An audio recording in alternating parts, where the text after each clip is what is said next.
Amora stared out of the cracked window of the orphanage dormitory, her eyes dull with exhaustion. At 22, she had aged beyond her years, molded by hardship and the responsibilities that came with growing up without a family. The orphanage had never felt like home, it was more like a cage, a place where dreams died before they ever had the chance to grow. The matron, Mama Kemi, had made it clear Amora had overstayed her welcome. With limited funding and younger children to care for, they could no longer afford to feed a grown woman. "It's time for you to make something of yourself, Amora," Mama Kemi had said. "There's a man who's willing to take care of you." That man was Depo. A cleaner at a local school, Depo was known for his quiet demeanor and humble lifestyle. He swept hallways and scrubbed toilets, never once complaining, never raising his voice. Amora had only seen him a few times, usually pushing his mop along the corridors with his head bowed. He wasn't ugly, no, he had a rugged charm, but the idea of marrying a cleaner made Amora's stomach churn. She had always dreamed of marrying someone who could lift her out of poverty, someone strong, powerful, and wealthy. Instead, she was being handed over like charity, with no say in her future. Mama Kemi, however, insisted it was the best option. The wedding was set in a week. No fancy gown, no joyful celebration, just a simple ceremony at a local registry office. Amora felt numb, trapped by fate and poverty.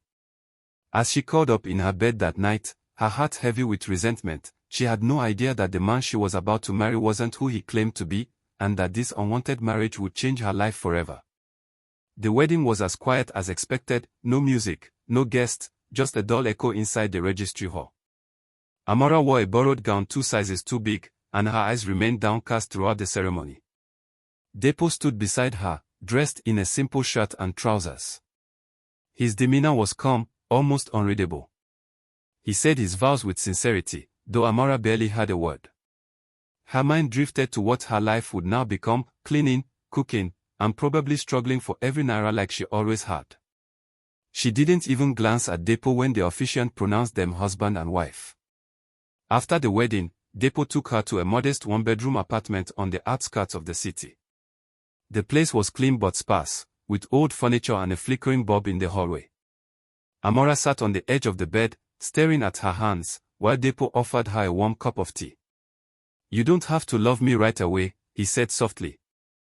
"I just want you to feel safe here." His words surprised her, gentle, with no expectation. Still, her heart remained locked in fear and bitterness. What kind of life could she possibly have with a cleaner? Unbeknownst to Amora, Depo had security cameras set up to watch over the building, not for safety, but to report back to his personal team. In the eyes of the world, he was still the billionaire founder of Adelan Holdings, a man whose face graced business magazines. But here, in this tiny room with peeling walls, he was just Depo the cleaner. And for now, that was exactly how he wanted it. Word of Amora's marriage spread quickly, especially in the local market where she occasionally helped a food vendor to earn some change. The market women, known for their sharp tongues, didn't hold back their opinions. "So that fine orphan girl went and married a cleaner," one woman sneered as Amora passed. "She's finished, oh." Another added, "She used to walk like a queen. See her now, carrying basket like the rest of us." The laughter cut into Amora's soul, but she kept walking, her face expressionless. Even the children mocked her. "Auntie Cleaner's wife," they chanted behind her, throwing pebbles as she left the market. Every word stung. Amora didn't fight back. What would be the point? The only thing she could cling to was the quiet dignity she maintained in silence. Depo noticed the change in her. She had grown colder, more withdrawn. At night, she barely said a word. Still, he never pushed. He cleaned the house, cooked meals, and left her small gifts, like her favorite mangoes or notes that read, "You're stronger than you know." Amora found these gestures puzzling. For a man with so little, he was generous in ways that didn't involve money. Slowly, she started wondering who Depo really was. Why did a mere cleaner speak like a philosopher? Why did he have such expensive cologne tucked away in their tiny bathroom cabinet? She dismissed the thoughts. What did it matter? Life had already dealt her a losing hand. And yet, something about him didn't add up. One rainy afternoon, Depo returned home with a bruised lip. "I slipped at work," he claimed, but Amora wasn't convinced. She fetched ice and pressed it gently to his swollen mouth, surprised at her own instinct to care. "You're not just a cleaner, are you?" she asked bluntly, her eyes narrowing. Depo chuckled, then coughed to hide the tension. "What do you think I am?" he asked in return. Amora didn't answer. She couldn't tell if he was joking or hiding something, and it irritated her more than it should have. Later that night, while Depo showered, Amora wandered into the living room and opened a drawer in his study desk. Inside were neat stacks of paper, some receipts, others looking like investment documents. She froze when she saw a photo of Depo shaking hands with a governor, both men in tuxedos. Before she could process it, Depo walked in. He didn't raise his voice. Instead, he smiled and said, "You're curious. That's good." Amora slammed the drawer shut and stormed back to the bedroom, her mind spinning. Why would a man like that choose to live like this? Was he testing her? Punishing himself? She couldn't tell. The next morning, Depo acted like nothing happened. He hummed while washing plates, even kissed her forehead before leaving. Amora felt like she was living with a ghost, one who had secrets buried beneath every kind word and chore.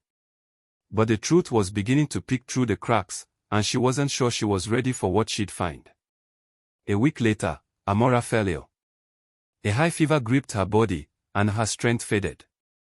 Depo didn't hesitate. He stayed by her side day and night, feeding her soup, wiping her sweat, and whispering soothing words until she drifted off to sleep. His concern was real, unwavering. For the first time, Amora saw him not as a cleaner, not as a mystery, but as a man who truly cared. And it confused her. Why would someone so poor go to such lengths for her? When she finally regained her strength, she woke up to a spotless house and fresh flowers by her bedside. Depo was asleep in a chair beside her, his face drawn with exhaustion. She watched him quietly, a strange warmth blooming in her chest. Still, doubt lingered. How could a man with nothing be so good?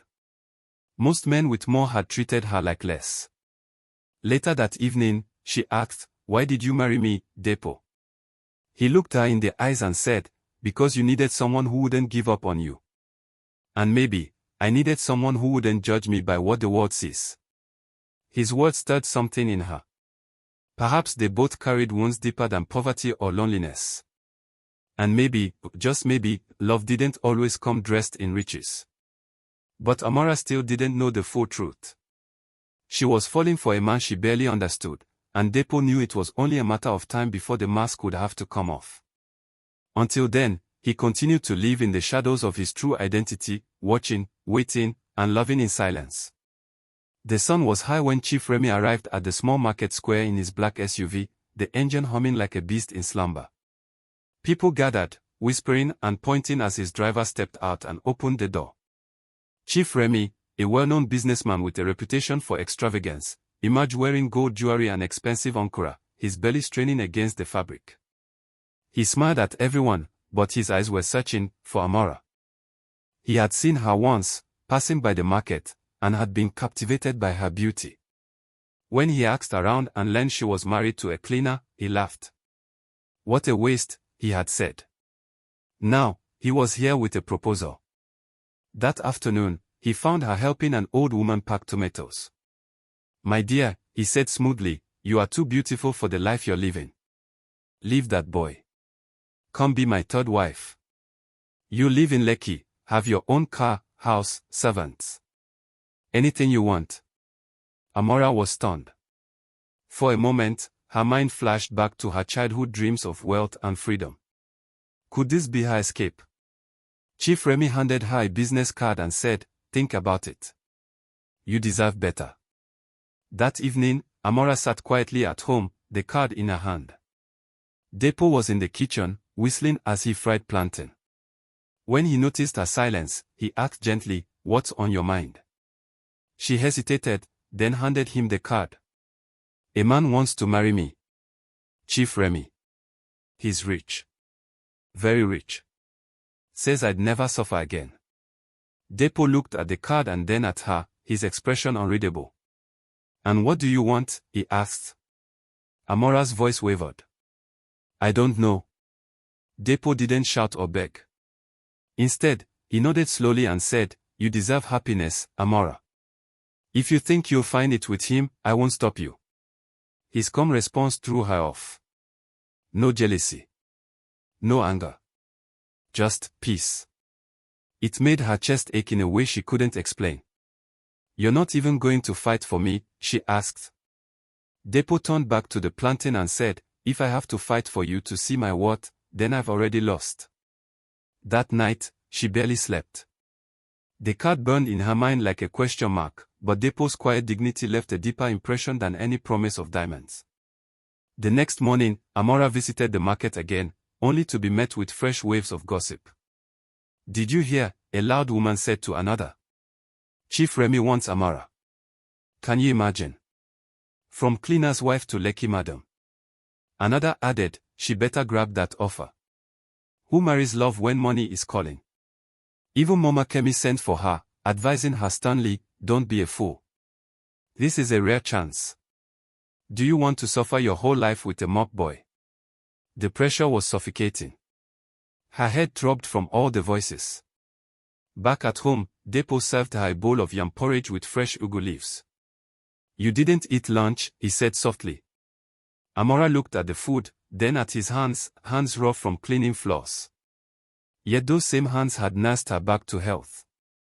She picked up the spoon and ate slowly, each bite a battle between her mind and her heart. She still hadn't made her decision, but one thing was becoming clear, Depo's silence wasn't weakness. It was strength she had never known before. Later that night, after Amora had gone to bed, Depo stepped into the small backyard, pulled out his hidden phone, and made a call. She's being approached, he said quietly. The voice on the other end asked, should we expose you now? Depo sighed. No. Let her choose from her heart. If she leaves me for him, then she was never mine. He ended the call and stood silently under the moonlight. The billionaire in him wanted to crush Chief Remy's offer with a single phone call, buy out his businesses, take over his contracts. But the man pretending to be a cleaner, wanted love that had nothing to do with money. For the first time in years, Depo felt vulnerable. In all his wealth and power, he had never felt this powerless. His heart was in a poor woman's hands. And if she left him, not even all the billions in the world could comfort him. The next day, Amora stood in front of Chief Remy's mansion gate. He welcomed her in with open arms, offering her fresh orange juice and showing her the luxury cars in his garage. "You'll never wear second-hand again," he said. "No more scrubbing floors or eating porridge." But as he spoke, Amora noticed something. His wives didn't smile. They moved like shadows, eyes dull and voices silent. It was a golden prison. The wealth was real, but so was the emptiness. "I'll think about it," she said quietly, and walked away. When she returned home, Depo was fixing a broken chair. He looked up and smiled. "You came back." Amora dropped her bag and sat beside him. "Yes, I did," she whispered. "Because you're the only person who's ever made me feel safe, even without money." She still didn't know who he truly was, but in that moment, she knew her heart had chosen. And Depo, still holding back the truth, smiled, because maybe, just maybe, she was falling in love with the man beneath the disguise. In the days that followed her decision, something shifted between Amora and Depo. Their silences became comfortable. They shared laughter over burnt rice, danced slowly in the kitchen to an old radio tune, and took walks in the evening breeze, hand in hand like two people discovering love for the first time. Amora began to smile more, even laugh. There was no luxury, but there was peace. One night, she sat watching him as he gently trimmed the overgrown edges of the tiny backyard garden. "You always do things with so much care," she said, half in wonder. Depo wiped his brow and replied, "If you love something, you tend it." That sentence lingered in her heart. She didn't realize she was falling, not for a cleaner, but for the soul behind the simplicity. Meanwhile, Depo continued to check in secretly with his assistant, who updated him on his businesses and investments. "She's getting close," Depo said. "But not yet ready for the truth." His team urged him to reveal himself soon, but Depo wasn't ready to risk losing her, not now that her love seemed genuine. Mama Kemi paid a surprise visit. She came dressed in her usual tight wrapper, her head tied high and stiff. Amora welcomed her with awkward grace, offering her water and a seat. "So, this is your palace," Mama Kemi said with a raised brow. "You turned down Chief Remy for this?" Amora nodded confidently. "Yes. Because this man gives me peace." Depo walked in at that moment, wiping his hands. "Good afternoon, Ma," he said respectfully. Mama Kemi eyed him. "Humph, cleaner or not, if you hurt her, I'll come for you myself." Later that evening, Mama Kemi pulled Amora aside. "You're not a child anymore. I see something in this man's eyes. He's not what he seems." Amora frowned. "What do you mean?" Mama Kemi only smiled and said, "A woman knows." After she left, Amora couldn't sleep. Could there be truth in what Mama Kemi hinted? What was Depo hiding behind those kind eyes? Curiosity got the best of Amora. One afternoon, while Depo was out, she found a small, dusty key tucked inside a book.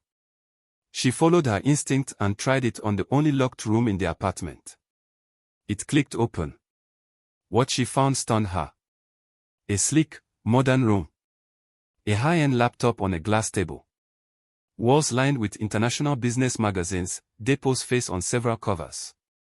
Files stacked with company seals, passports, designer suits hanging in a wardrobe. Her heart thundered. Who was he? Before she could gather her thoughts, the door creaked. Depo stood at the entrance, frozen. "You weren't supposed to see this, yet." Amora stared at him, betrayed and confused. "So you lied to me? You're not a cleaner." "No, I'm not," he admitted. But everything else, every word, every touch, was real. Amora didn't speak to him for days. She felt like a fool. The man she had grown to love had lied to her from the beginning. Depo respected her space, sleeping on the couch, cooking meals without a word, never pushing her. The silence was painful. She didn't know if she was more hurt by the lie or the fear that everything they shared had been a test. Depo finally broke the silence. "I've been through too many women who wanted me for what I had. I didn't want that again. I wanted to be seen as a man, not a wallet." Amora looked at him, her voice low. "You should have trusted me to make my own choice. Love built on lies is shaky." "But it wasn't all lies," he whispered. "This love, it's the most honest thing I've ever known." Tears welled in Amora's eyes. Could she forgive him? Or had the truth come too late? Amora stood at the doorway with a bag in her hand. She didn't know where she was going, only that she needed space. Depo didn't stop her. "If you walk away, I'll understand," he said, his voice heavy. "But I'll never stop loving you." She turned back, studying the man she thought she knew. "You lied to protect yourself. But what about me? I deserve the truth too." "I know," he said.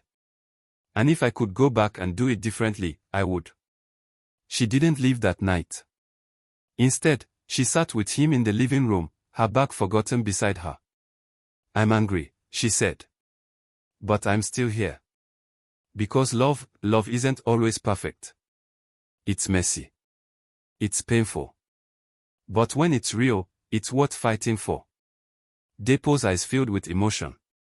"Then let me fight for us, with the truth this time."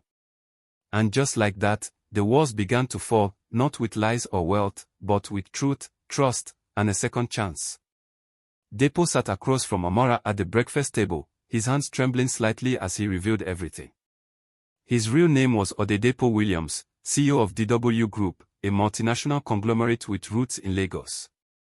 He explained how betrayal from past lovers, women who only wanted his money, had driven him to disguise himself as a cleaner, seeking love untouched by wealth.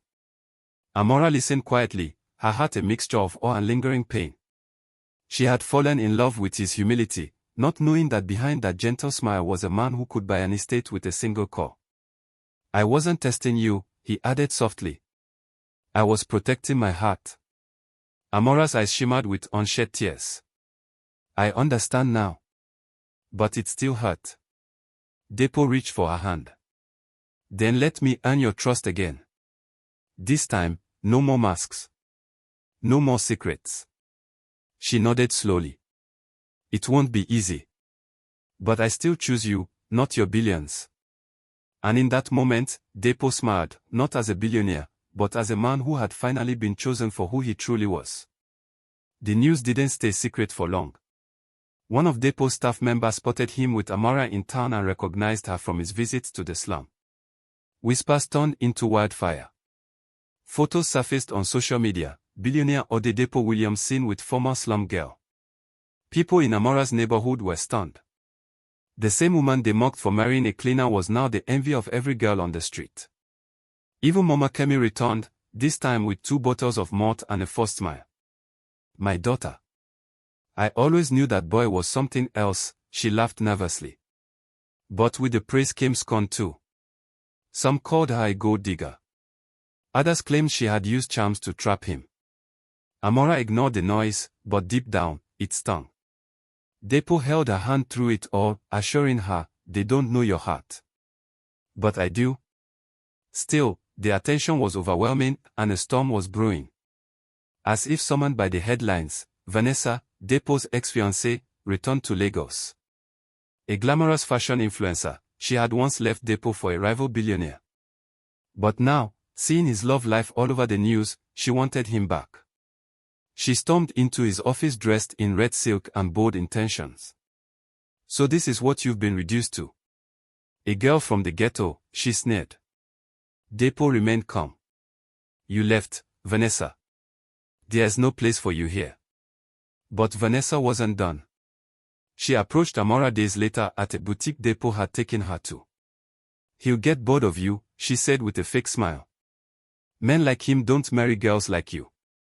You're just a face. Amora didn't reply. She simply walked away, her chest tight but her head high. She wouldn't let a woman like Vanessa steal her peace. Not after everything she and Depo had built. One evening, Depo took Amora to a private island, just the two of them. He had arranged it quietly, away from the noise, the critics, the past. They sat by a bonfire, wrapped in African shawls, watching the stars. I used to think love wasn't real, he said. Until you. Then he stood, pulled out a small velvet box, and went down on one knee. Amora. Will you marry me again? This time, with all the truth laid bare. No disguise. No test. Just my heart. Tears spilled from Amora's eyes. She didn't need to think twice. Yes. 1,000 times, yes. They kissed under the moonlight, surrounded by ocean waves and fireflies, two souls who had finally found their way home. The engagement party was held at one of Depo's luxury residences in Victoria Island. It was elegant but intimate, decorated with white hibiscus flowers, glowing lanterns, and soft Yoruba jazz playing in the background. Depo insisted on keeping it low-key to protect Amora from the press. But drama still found a way in. Vanessa arrived uninvited, wearing a gown that screamed for attention. This is a mistake, she hissed to Amora. He realized it soon. Amora met her gaze calmly. He already realized what matters. And it's not you. Security escorted Vanessa out, but not before she swore, this isn't over. Despite the tension, the evening was magical. Depo's business partners toasted to their love. Amora wore a golden Ankara dress, her smile radiant.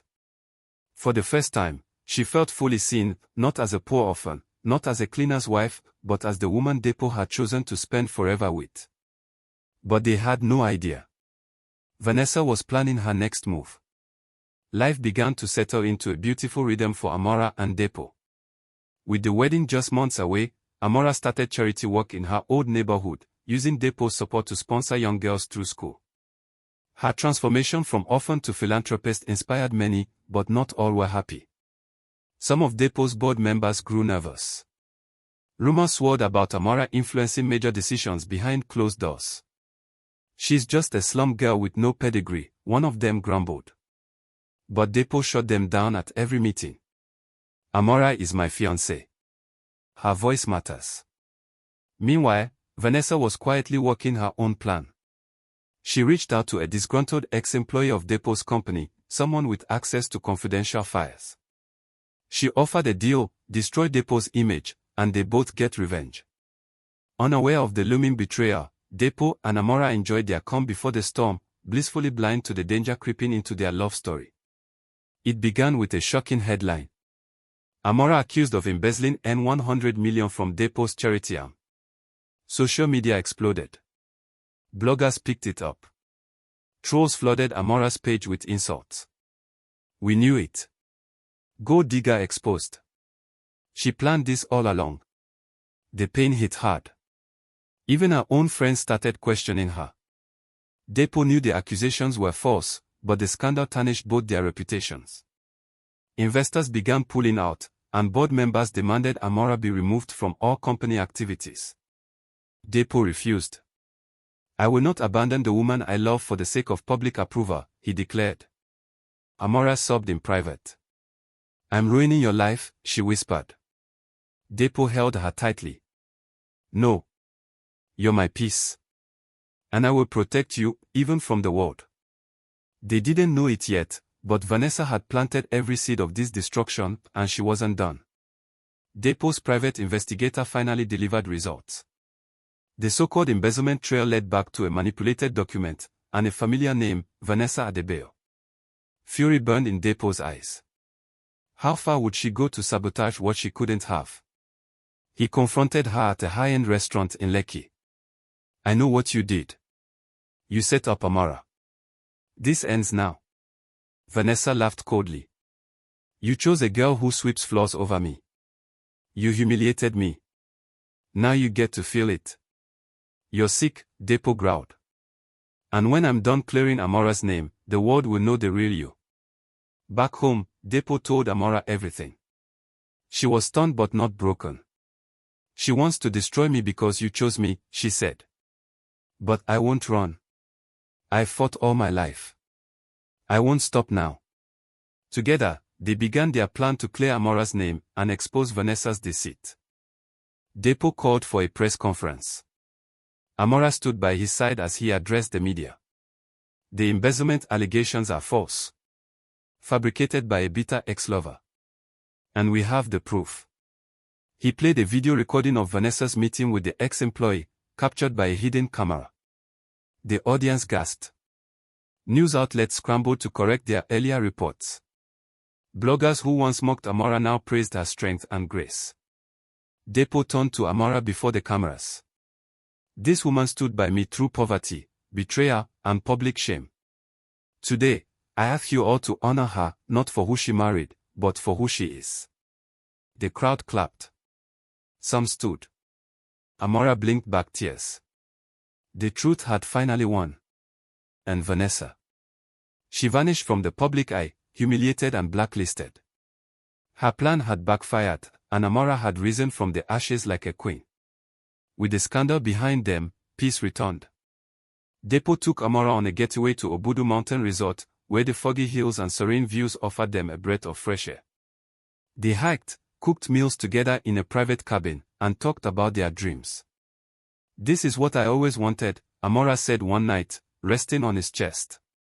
Not money. Just love, safety, and someone to fight for me. Depo kissed her forehead. And that's what you'll always have. Meanwhile, Amora's foundation grew stronger. More girls from her old neighborhood were getting scholarships, and Depo backed her every step of the way. Together, they weren't just building a marriage, they were building a legacy. But the wedding day was approaching, and not everyone had shown their hand yet. There was still one more twist waiting in the shadows. Just weeks before the wedding, Depo received an anonymous message. Don't marry her. She's not who you think she is. Attached was a blurry photo of Amora talking to a man late at night. The image suggested secrecy, but Depo wasn't quick to judge. Instead, he confronted Amora. Amora frowned when she saw the photo. That's Jude. One of the boys from my orphanage. He came to beg for help. He was caught up in a scam and didn't want to go to jail. I gave him money and told him never to contact me again. Depo believed her. But his mind remained unsettled. Someone was still trying to sabotage them, even after Vanessa had been exposed. The couple increased their security, and Depo assigned a discreet team to follow up on the source of the message. Amora remained focused on their future, but beneath the surface, she feared that someone, somewhere, still wanted her to fail. Amora visited a renowned Lagos designer to finalize her wedding dress. The boutique was filled with silk, lace, and soft music. Her gown, a blend of traditional ivory oak and French lace, was breathtaking. But while trying it on, Amora overheard two women whispering in a corner. "She's the orphan that married rich, right? That kind of luck doesn't last." Their words cut deep. She didn't cry. She just smiled politely, thanked the designer, and walked out with her head high. Yet inside, a part of her still wrestled with imposter syndrome. Meanwhile, Depo's security discovered that Jude, the man in the photo, had been paid by someone using an untraceable crypto wallet to take that photo and send it to Depo. The plan had failed, but it reminded them both, the world would never fully accept their union. But they had each other. And that would always be enough. Preparations were in full swing. The venue, a stunning garden estate on the outskirts of Lagos, decorated with white and gold drapery, palm arches, and floral arrangements blending roses and hibiscus. But while many were happy, some elders on Depo's side were reluctant. "She's not from our class," said one aunt. "A girl from the streets." Depo's mother, a regal woman who had initially been skeptical, silenced the room. "When my son lost himself, she found him. When he had nothing, she loved him. That's all the pedigree I need." Amora wept when she heard what Depo's mother had said. For the first time, she felt seen, not as a girl with no name or home, but as a daughter worthy of a dynasty. As both families finally embraced, it became clear, love had rewritten the rules. The day arrived like a fairy tale. The sun shone gently, and the garden glowed under cascading white fabric and twinkling lights. Amora walked down the aisle in her majestic gown, her hair wrapped in a golden gelly, holding a bouquet of calla lilies. Depo stood tall in an embroidered agbada, his smile wide, his eyes never leaving her. Vows were exchanged with trembling voices and teary eyes. "You loved me when I had nothing, and now I give you everything. You showed me that true love doesn't count coins, it counts heartbeats." When they were pronounced husband and wife, the applause roared like thunder. The kiss was long, full of gratitude, full of battles won. It wasn't just a wedding. It was a testimony. The girl who had once begged for bread was now the wife of a billionaire, and not because of luck, but because of love. Months later, Amora stood at the groundbreaking ceremony for the Amora Foundation School for Orphans and Girls. The ribbon was cut with cheers, and she looked into the eyes of young girls who now had hope. Depo watched her from a distance, pride glowing in his chest. She had not only survived, she had transformed. They built a home full of laughter and purpose. Every Sunday, they hosted children from the community, feeding them, teaching them, and reminding them they were worthy. When asked in an interview how she managed to marry into wealth, Amora smiled and replied, "I didn't marry into wealth. I married into love. The wealth just followed." And so, the orphan who was mocked for marrying a cleaner became a queen, not because of gold, but because she loved deeply, waited patiently, and never stopped believing in herself. Their story became one for the ages, a love that defied odds and outshone gold. The end. There are a lot of lessons to be learned from this story. I would love to hear your opinion in comment section. Thank you for watching, and please don't forget to like, share, and press the red button to subscribe to my channel. Bye.